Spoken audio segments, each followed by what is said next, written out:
Assalamualaikum warahmatullahi wabarakatuh. Perkenalkan, nama saya Diah Ayu Prasna Paramita dengan NPM 230104000107. Di sini saya ingin menjelaskan tentang materi berpikir. Apakah itu berpikir? Berpikir merupakan proses mental yang dilakukan oleh otak untuk memahami, menganalisis, dan memproses informasi yang kita terima dari pengalaman, lingkungan, atau pengetahuan. Tujuan dari berpikir adalah untuk menyelesaikan masalah, membuat keputusan, atau memahami sesuatu secara lebih jelas. Proses ini dimulai dengan mengumpulkan informasi, kemudian menganalisis data tersebut untuk memilah mana yang relevan, hingga akhirnya menarik kesimpulan atau mencari solusi. Berpikir dapat dilakukan secara kritis, kreatif, logis, atau reflektif, tergantung pada kebutuhan situasi. Berpikir juga melibatkan kemampuan untuk menghubungkan ide-ide, mengevaluasi informasi, dan memprediksi hasil dari sebuah tindakan. Dengan berpikir, seseorang dapat mengeksplorasi berbagai sudut pandang untuk menemukan solusi terbaik atau memahami hal-hal yang lebih kompleks. Misalnya, dalam memecahkan masalah, berpikir kritis membantu kita mempertimbangkan fakta, sedangkan berpikir kreatif memungkinkan kita menemukan cara yang baru yang lebih efektif. Secara keseluruhan, berpikir adalah keterampilan penting yang membuat kita mampu bertindak dengan penuh pertimbangan dalam setiap aspek kehidupan. Bagaimana orang berpikir? Orang berpikir dengan cara memproses informasi yang diterima, menganalisanya, dan mengambil kesimpulan atau keputusan berdasarkan tujuan atau situasi tertentu. Proses ini dimulai dengan menerima informasi, kemudian mencoba memahami dan menganalisanya, seperti saat kita membaca sebuah buku atau mendengarkan penjelasan dari seseorang. Setelah itu, kita menarik kesimpulan atau solusi, misalnya jika menghadapi masalah seperti memilih antara dua tawaran pekerjaan, kita akan mempertimbangkan gaji, lokasi, dan manfaat lainnya. Berdasarkan pertimbangan ini, kita akan membuat keputusan untuk memilih pekerjaan yang paling sesuai dengan prioritas kita. Setelah keputusan diambil, kita mengevaluasi hasilnya untuk melihat apakah keputusan tersebut efektif atau perlu disesuaikan lagi.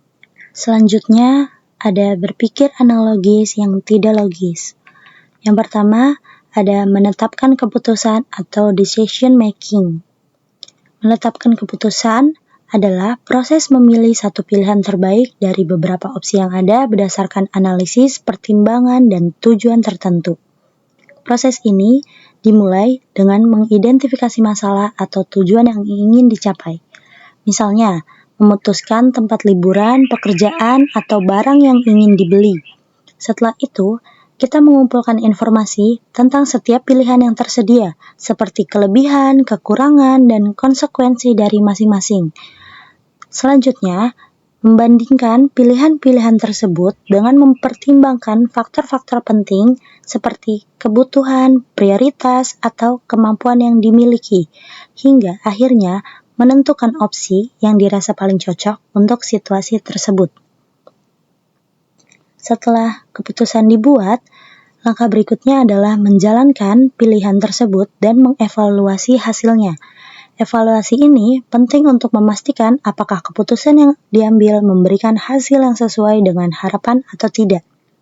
Jika hasilnya kurang memuaskan, kita dapat belajar dari pengalaman tersebut untuk memperbaiki proses pengambilan keputusan di masa depan.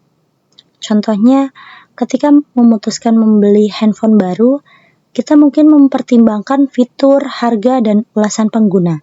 Setelah membeli, kita bisa mengevaluasi apakah produk tersebut sesuai kebutuhan atau ada hal lain yang perlu diperhatikan di keputusan berikutnya. Proses ini membantu kita menjadi lebih bijak dan terarah dalam menghadapi berbagai situasi dalam kehidupan. Selanjutnya, yang kedua ada memecahkan masalah atau problem solving. Memecahkan masalah adalah proses yang dilakukan untuk mencari solusi atau jalan keluar dari suatu masalah yang dihadapi. Seperti orang pasti pernah menghadapi masalah, baik yang sederhana maupun yang kompleks. Dalam proses ini, kita berusaha untuk mengidentifikasi masalah, menganalisis penyebabnya, dan mencari cara untuk menyelesaikannya. Proses pemecahan masalah biasanya membutuhkan berpikir kritis dan kreatif agar solusi yang ditemukan bisa efektif dan tepat. Dalam problem solving, memiliki tahapan-tahapan dalam memecahkan masalah, dimulai dengan mengidentifikasi masalah atau memahami apa yang menjadi hambatan. Kemudian, kita mengumpulkan informasi yang relevan untuk memahami lebih dalam tentang masalah tersebut. Setelah itu, kita menilai dan menganalisis pilihan-pilihan solusi yang ada, mempertimbangkan kelebihan dan kekurangannya. Langkah berikutnya adalah memilih solusi terbaik dan memulai melaksanakan solusi tersebut. Terakhir, kita menilai hasilnya untuk melihat apakah solusi yang diterapkan berhasil atau perlu penyesuaian. Misalnya, jika kamu mengalami kesulitan dalam mengatur waktu belajar, solusi yang mungkin adalah membuat jadwal belajar yang lebih terstruktur dan setelah itu diterapkan. Kamu bisa mengevaluasi apakah cara tersebut membantu meningkatkan efisiensi belajar atau tidak. Selanjutnya, ada faktor yang memengaruhi proses pemecahan masalah, yaitu yang pertama ada pengalaman dan pengetahuan. Pengalaman yang dimiliki seseorang dapat mempengaruhi cara mereka menghadapi masalah. Semakin banyak pengalaman atau pengetahuan yang dimiliki, semakin mudah seseorang menemukan solusi yang tepat. Misalnya, seseorang yang sudah terbiasa mengelola waktu akan lebih mudah membuat jadwal yang efektif ketika menghadapi masalah waktu. Yang kedua, ada kreativitas. Kemampuan berpikir kreatif sangat penting dalam mencari solusi yang berbeda atau baru. Orang yang kreatif cenderung lebih mampu berpikir di luar kebiasaan dan menemukan solusi yang tidak terpikirkan sebelumnya.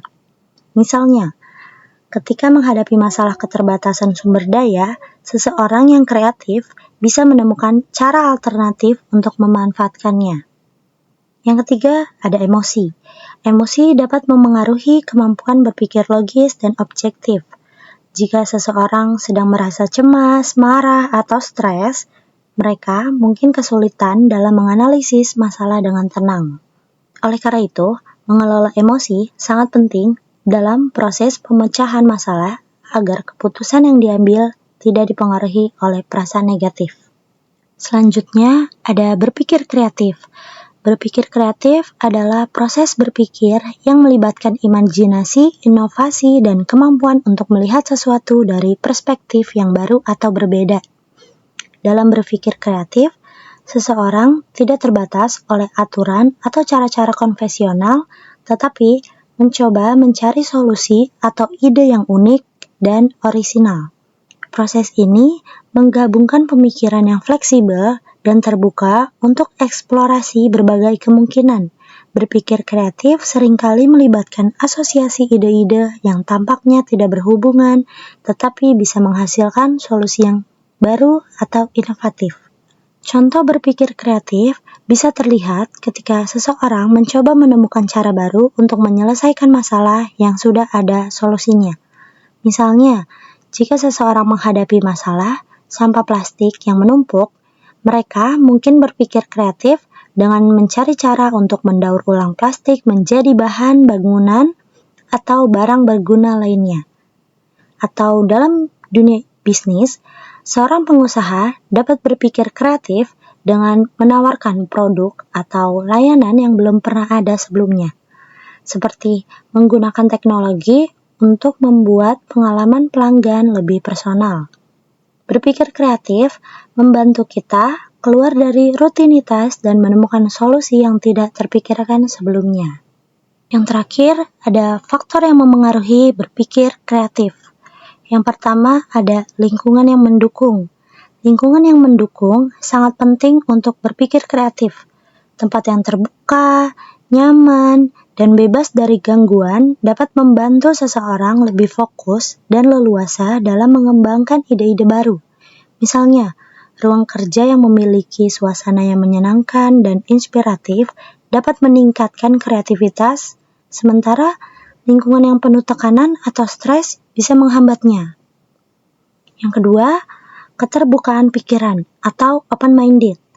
Kemampuan untuk terbuka terhadap ide-ide baru sangat penting dalam berpikir kreatif.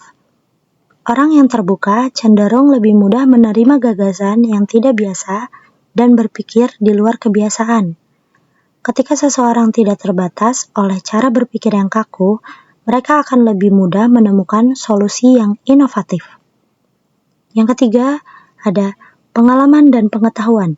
Semakin banyak pengetahuan dan pengalaman yang dimiliki seseorang, semakin banyak referensi dan sumber daya yang dapat dilakukan untuk menciptakan ide-ide baru. Pengetahuan yang luas dapat membantu menghubungkan berbagai konsep yang tampaknya tidak berhubungan, yang merupakan salah satu kunci berpikir kreatif. Yang terakhir, motivasi. Motivasi untuk mencari solusi atau ide baru seringkali mendorong seseorang untuk berpikir kreatif. Jika seseorang memiliki tujuan atau hasrat untuk mencapai sesuatu, mereka akan lebih bersemangat untuk menemukan cara-cara inovatif untuk mencapainya.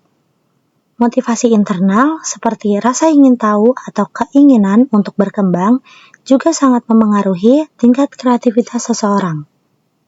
Sekian video dari penjelasan saya. Semoga video ini bisa bermanfaat untuk kalian belajar di rumah. Terima kasih. Kurang lebihnya mohon maaf. Wassalamualaikum warahmatullahi wabarakatuh.